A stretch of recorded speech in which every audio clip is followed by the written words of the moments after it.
Hello and welcome to DATAVERSITY Talks, a podcast where we discuss with industry leaders and experts how they have built their careers around data. I'm your host, Shannon Kemp, and today we're talking to Dora Boussias, the Senior Director of Data Strategy and Architecture at Stryker.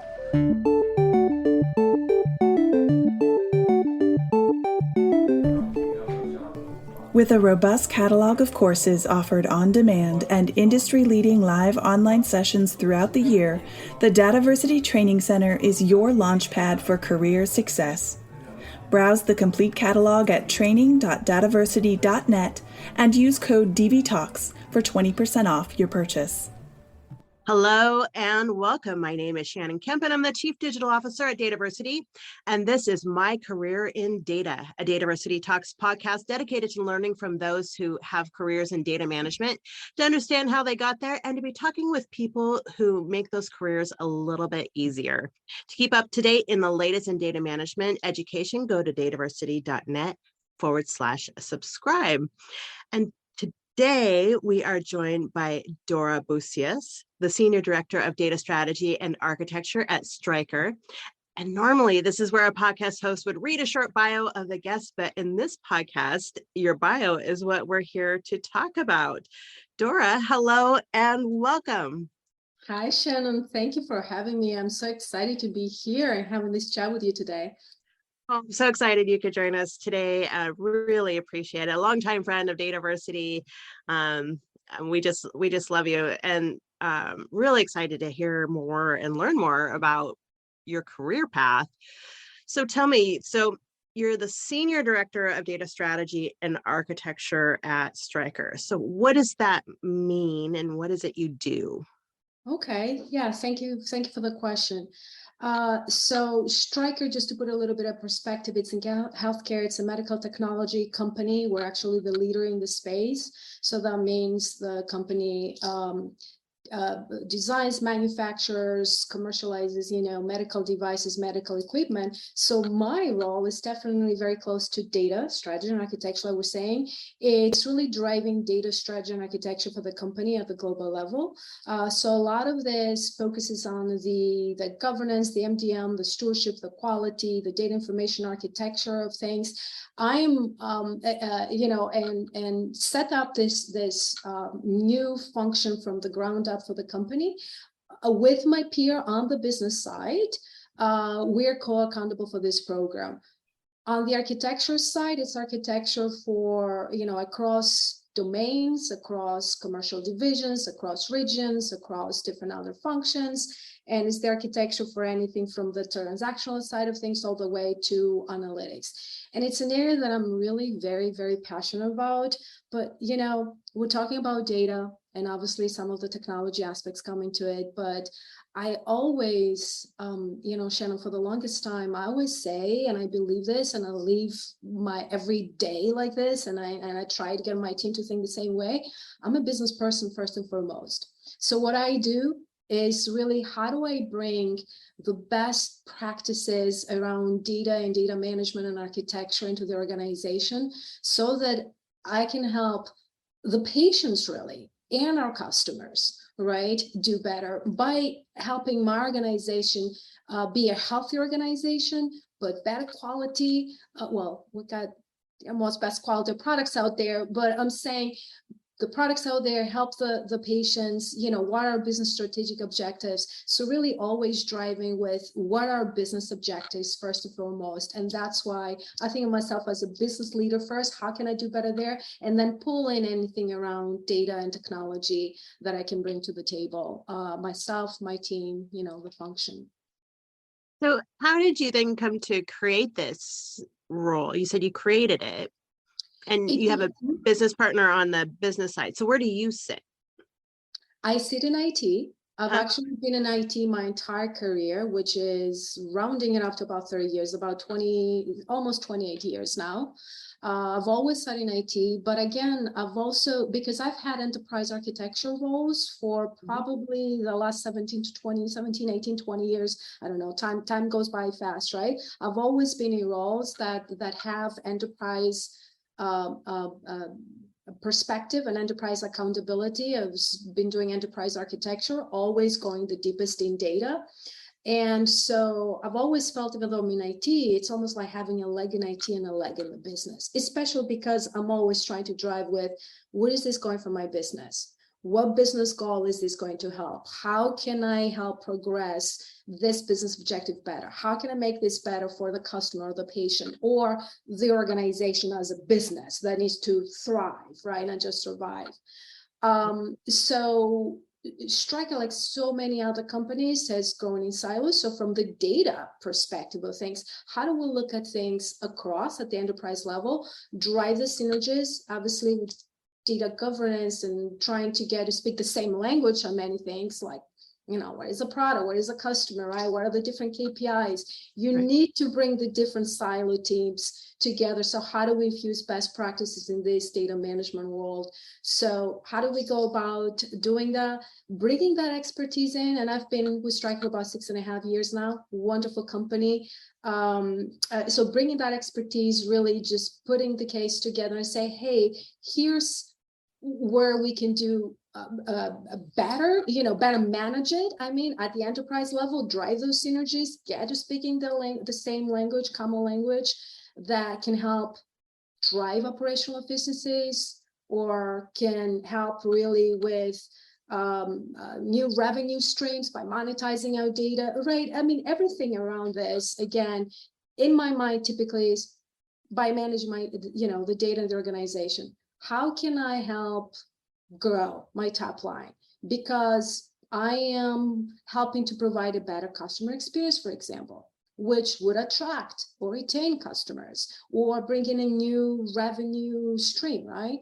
Or how can I perhaps cut down costs by bringing in operational efficiencies, streamlining some processes, not having to reinvent and do the same thing, data quality, for example, over and over again. Or how can I look at data and help that to mitigate risk, be proactive about it, safeguard my organization, right? So bringing a lot of that, how do I drive those synergies at an enterprise level? Kind of, put the strategy together, obviously got the executive buy-in, but it is very important that this is not just IT driven. I look at this thing to be successful in any case as a very close partnership between the business and technical teams. So the way we've structured it is that this global level function, myself and my business partner that sits in the business, and her title is Senior Director of Business Data Governance. We are co-accountable for driving this for the organization. The organization, so the benefit that will come from this. So we set it up at the enterprise level and, driving and executing and seeing the outcomes from doing this. That's a great model. Thank you. Yeah. I'm just curious, how do you find the business opportunities, whether to grow revenue or to drive efficiencies? Is it through that partnership, or, are you sitting in on executive meetings, or, how are you finding those opportunities where the business needs are? Yeah, great question.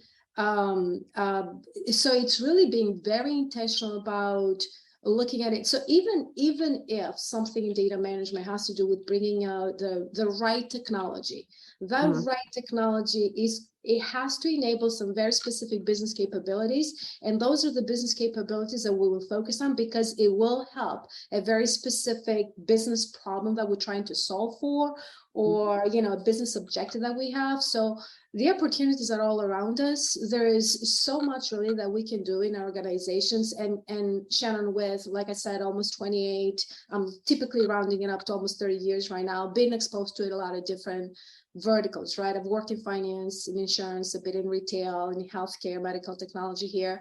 I'm saying this because I'm seeing it across verticals. I've experienced it, right? The opportunities are there, and we do have the opportunity to better manage our data to really get more out of it, right? So prioritizing, actually, I think it's a harder thing to do versus finding the opportunities.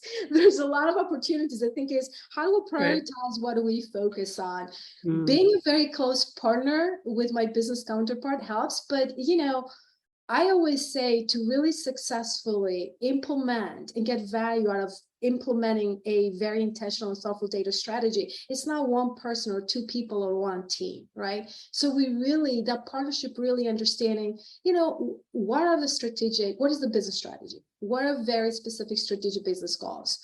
Okay, so taking that, would that connect with the data strategy? How do we, start prioritizing the demand there, seeing what is the biggest impact? I mean, we have different frameworks that we've developed as to, okay, if all of these areas could be areas that we can do better. We did develop a framework that looks at, for example, what is the risk? How is it helping us from a financial perspective, from a risk perspective, from an operational efficiencies perspective, right?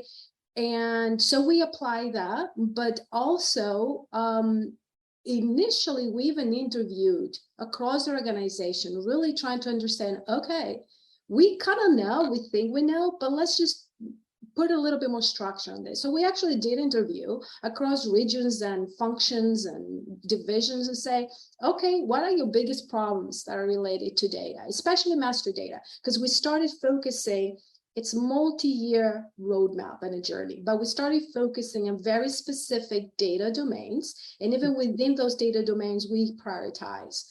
But we kind of knew the issues, but we did try and just hear from the organization, across the organization, what are your biggest problems?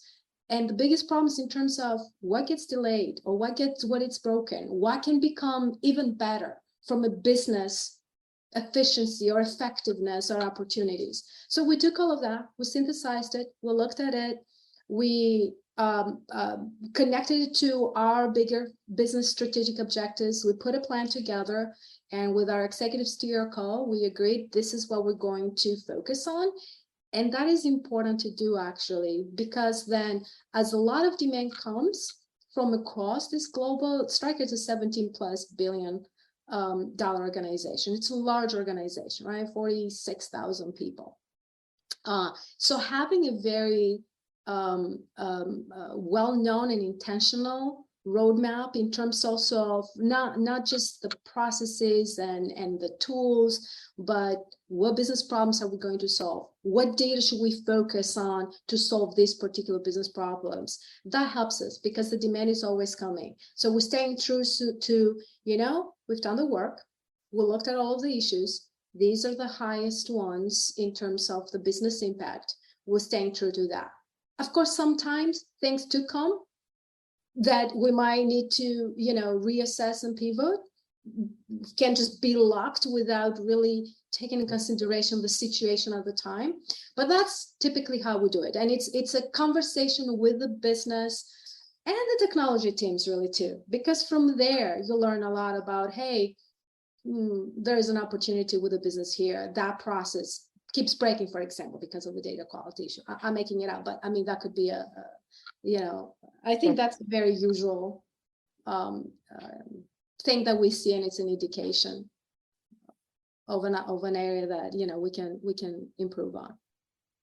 I love it. Well, you mentioned, you've been sitting in IT for a while and you have quite a bit of experience as an enterprise architect.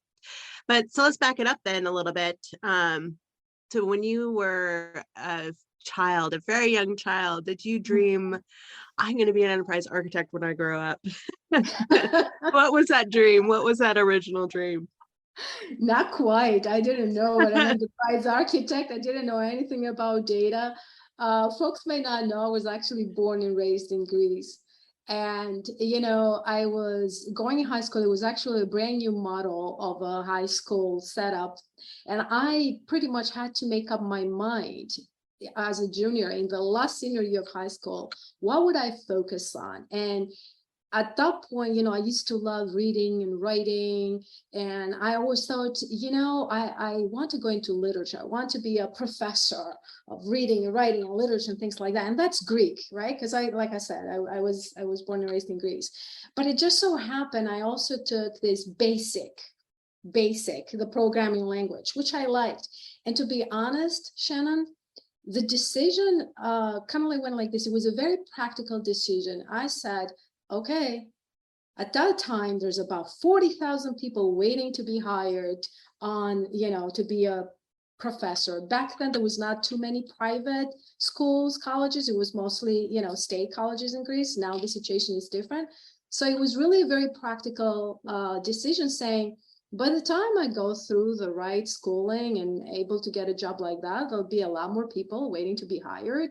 I love this, but I also want to be able to make a living. I like this basic programming. This is different. I really think this will be the profession of the future.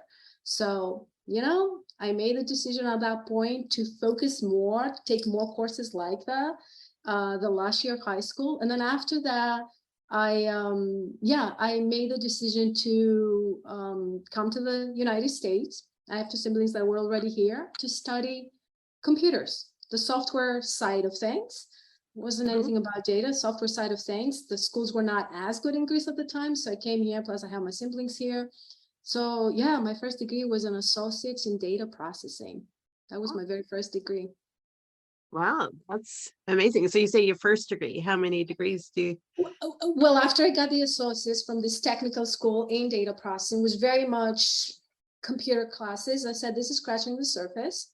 So then I went to Quinnipiac in Connecticut. I got my bachelor's in computer science. To graduate with a bachelor's, I had to do an internship, a 3-month internship to even be able to get the degree in hand. And I did that, but that internship turned out into a full-time job offer, which I accepted. And that's how I started really being in IT.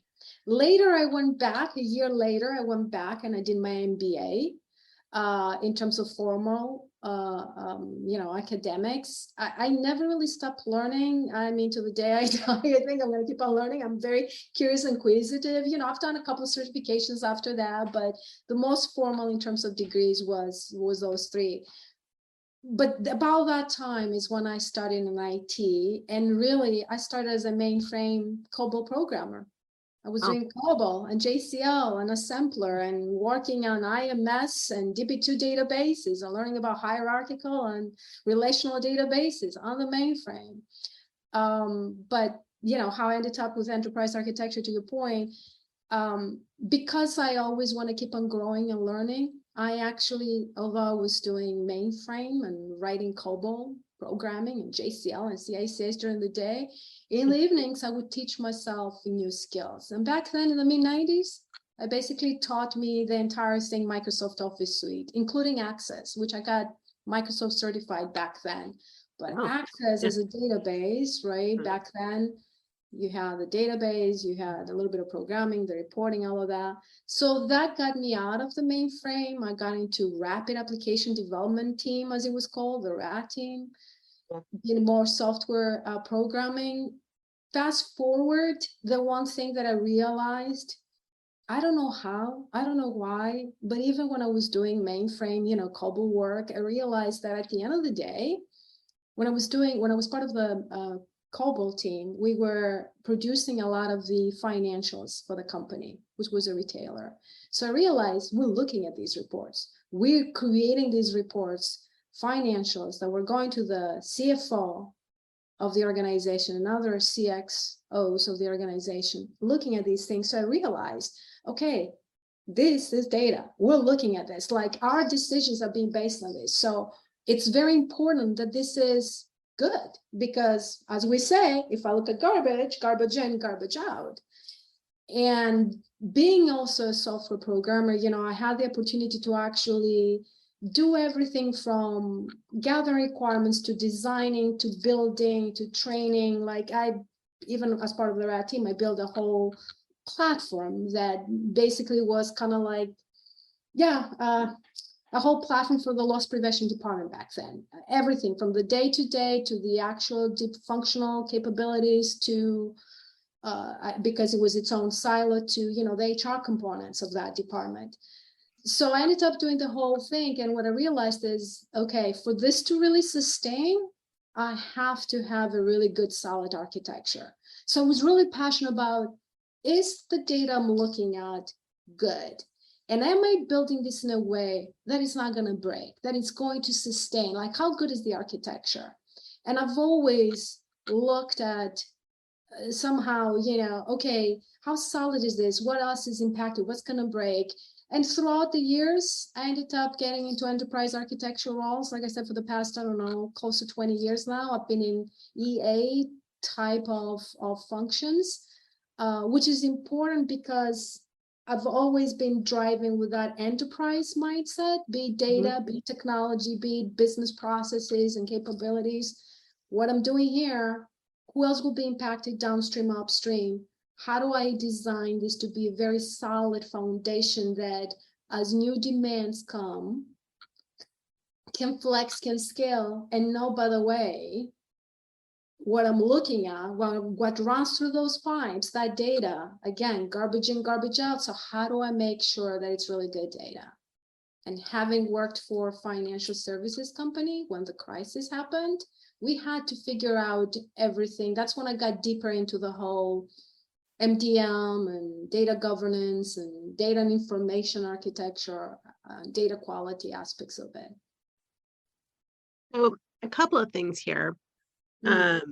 So what made you decide to get an MBA? What was your focus for your MBA? Thank you for the question. I think for me, it was similar to that thought of what I'm looking at. These executives are basing the decisions on. They're making business decisions. So for me, it was like, okay, this is great, all the technical stuff, but what are we doing that for? We're not building this system just for the sake of the system. It actually is doing something for the business. So I don't know, it was just in my mind, it was almost like I want to combine the technical expertise with understanding more about the business. So how can I use this technical expertise as a tool to help my business go forward? So that was really just the thought.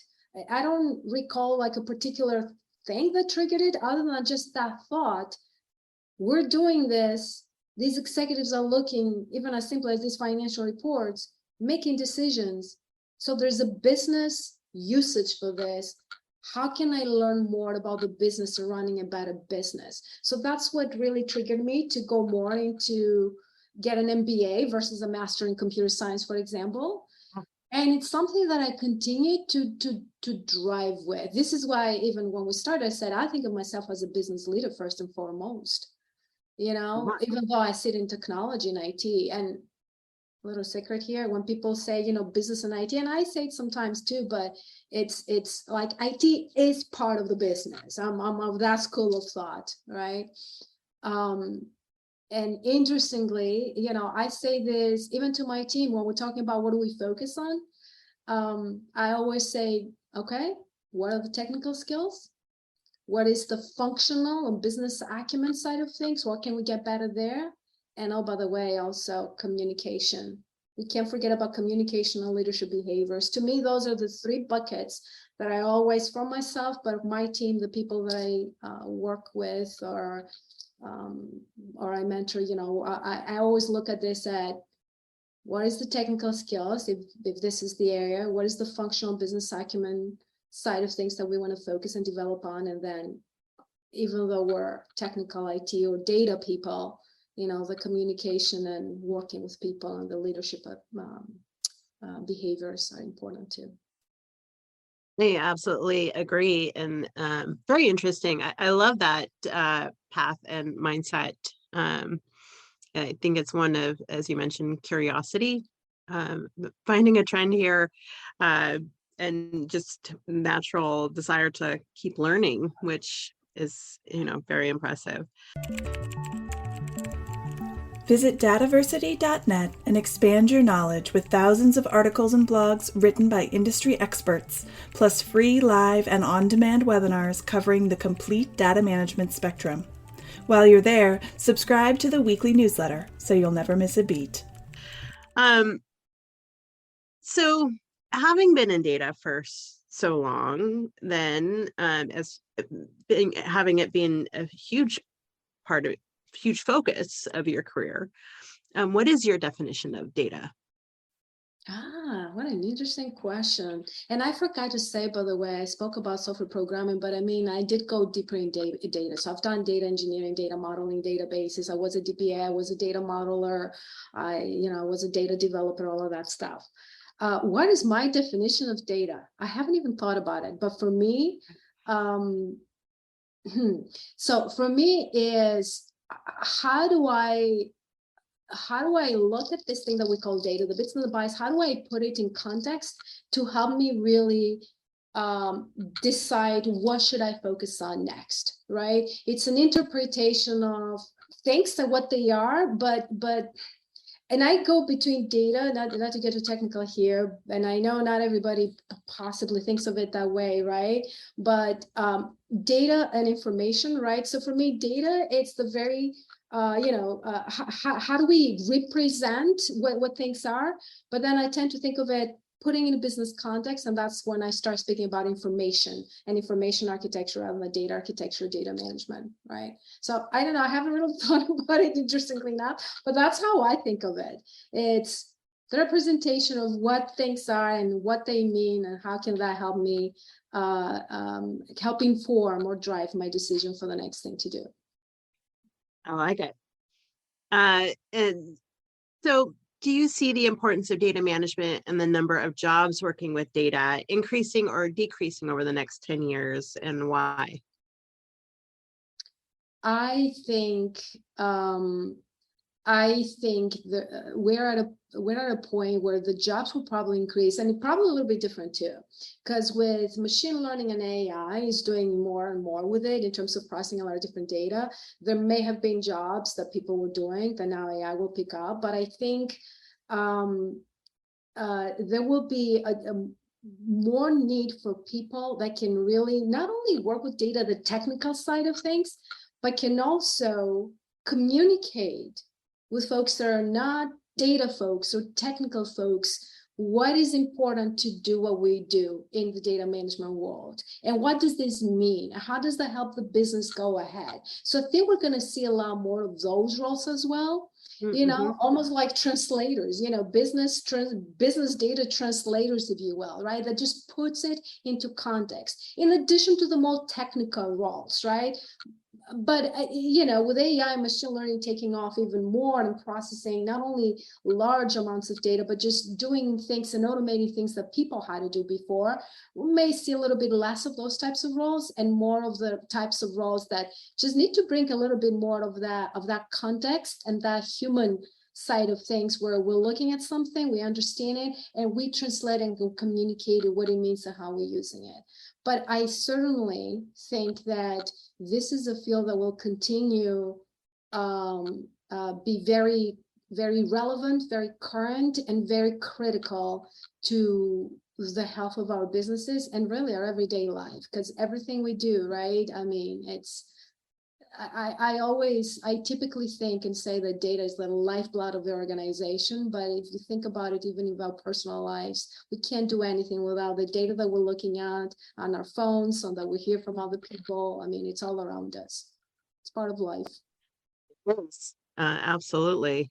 So what advice then would you give to people looking to get into a career in data management? I would say it's a great field to be in.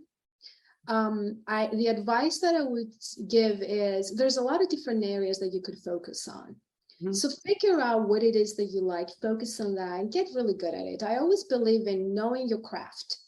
You know, you may know a lot of different things, but what are you known for? So in the data world, do you want to go more into, you know, the data quality aspects, and the data engineering aspects, the data visualization aspects, the data modeling aspects, you know, the data governance, whatever it is, maybe, you know, more than one.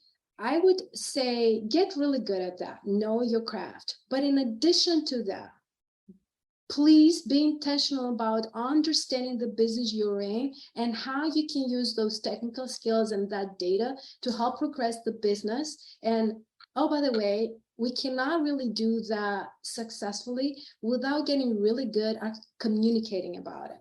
So my advice would be figure out which area you're more passionate about, get good at it, but don't forget learning the business, speaking the business functional. Don't speak in technical terms, even if you're doing data engineering. Whatever you're doing, when you're speaking about it, speak about it in business terms, which is why we also have to get really good at communication. But I think there is a great future in this space, more so than ever before, in my humble view. I totally agree. And it's for somebody who's not comfortable with communication, how do they get better? What are some resources that you found that are helpful? I say practice is probably the most critical. Well, obviously, take communication courses, and communication is pretty vague, right? Depending on what you want to do, maybe it is about storytelling, right? Maybe it is about presentation. Maybe it is about influencing, right? Depending on the role. So again, how do we deconstruct that problem, figure out specifically what it is that we need to focus? So look for training courses.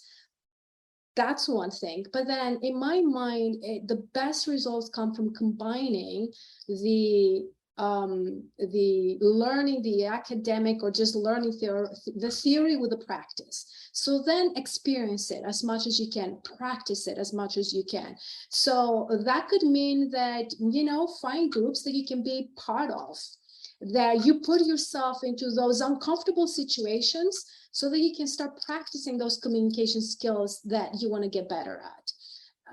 There's groups that people, it could be things like, and I'm not talking about Toastmasters, you can do that, but I'm talking, for example, join your local, maybe there's a data management group, maybe there is a, IT group, whatever it is, right? Go to conferences, actually practice the skills that you're learning theoretically. Speak to your manager, ask for opportunities that can help you stretch in the areas that you're most uncomfortable with, because not only are you going to get better when you practice it, you're also going to show the initiative that you're okay getting out of your comfort zone. When you get out of your comfort zone, you're growing, new opportunities open up. It's actually good for your career. Right? So you can do that too, or find a buddy also. Sometimes before a big meeting, for example, you want to practice something. Another idea could be practice it, record yourself and watch it.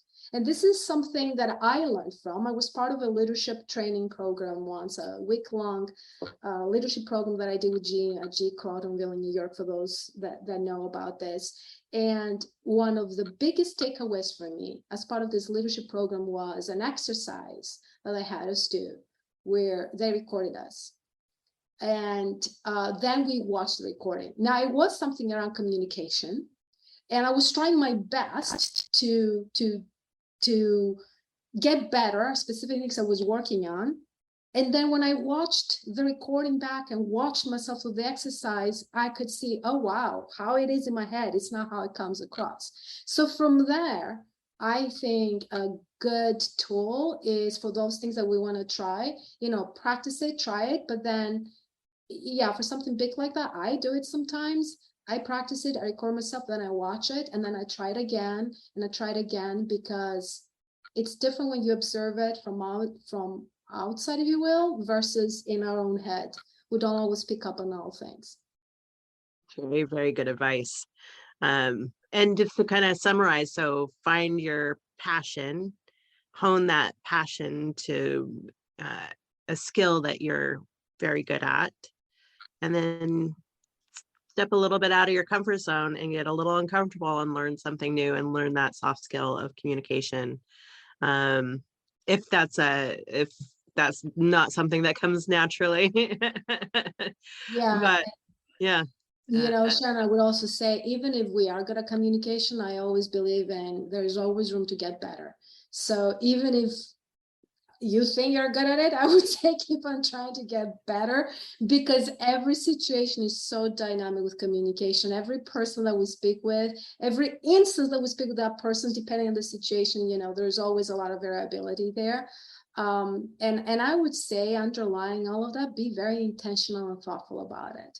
It's not just going to happen. So what I've learned throughout my career, everything that I've done, it didn't just happen. I had to work for it. But the other thing that I've also learned is that there's no big bang things happening. Every little thing that I've done or that I've stretched, that I went over, every little thing adds up. And then you look back and you're, wow, this big thing happened. But I didn't set out to do this big thing. It's the little incremental change that actually results in like accomplishing, attaining, hitting a goal that's so much bigger. So I really admire that about you. It's, listening to your curiosity is impressive. Your desire to learn. I have this quote from Brene Brown that, I'm here to get it right, not to be right. And I think you emulate that so well. You're so curious about the business and wanting to help it succeed. And it's just all about that goal.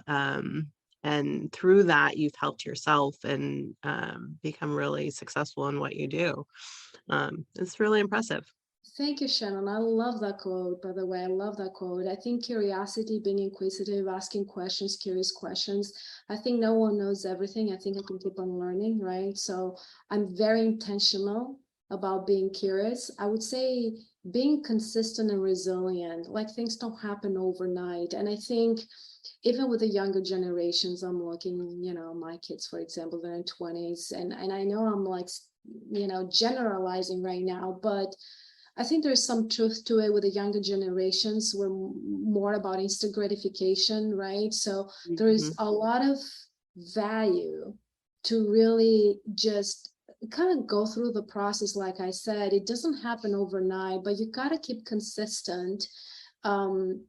Actually, that just reminded me, I was listening to Simon Sinek, a little snippet on LinkedIn the other day when he was saying about something about, if I remember correctly too, you go to the gym, you come back, you work hard, you come back, you don't see a difference. You go to the gym the second day, you don't see a difference when you come back. Third day, you don't see a difference. But if you consistently keep at it, 30, 60, 90 days later, all of a sudden, what happened? You see the change. So even in our data management world, especially because, and you and I chatted about it a little bit earlier, right? Depending the role, like in my role, I drive a lot of transformation, getting folks that have been used to working in silo to look at this, to say, how do we work together? That if I do something here, or anyone that works in master data management, for example, right? Where you got to get people to work together across lines, across teams, right? If I do something here, I'm impacting somebody else, right? So that doesn't, driving that change of mindset and habits every day, it takes resilience, it takes consistency, right? It takes curiosity too, because by being curious, you ask, you learn, well, what is it really that this person that you're talking to from this function in that region versus the other person from the other function, the other team, the other region, right? It's the same problem that I'm trying to solve, but how do I communicate to this team versus that team in a way they can understand? For me to be able to do that, I need to be curious to understand what it is that they do every day. What does their function do? We're all teams in the same company, but this team does it a little bit different than the other. Or this may be an operations team, this may be a finance team, and yet they're working with the same data, right? So how do I get them to work together? So that curiosity, asking the questions, being consistent, being resilient about it, I think those are very critical to lasting success, really. Again, great advice. And again, I think you emulate those things so well. It's really impressive. Thank you, Shannon. I appreciate that. Thank you. Oh, well, Dora, thank you so much for taking the time to chat with us today. I really appreciate it. It's been fascinating. I love learning more about you and getting an opportunity, an excuse to chat. Yes, I'm honored to be here. Thank you so much for having me on, and so great to see you. And hopefully our conversation is helpful to some folks out there. Well, thank you. And thanks to all of our listeners out there. If you'd like to keep up to date in the latest podcasts and the latest in data management education, you go to dataversity.net/subscribe. Until next time. Thank you for listening to DATAVERSITY Talks, brought to you by DATAVERSITY. Subscribe to our newsletter for podcast updates and information about our free educational articles, blogs, and webinars at dataversity.net/subscribe.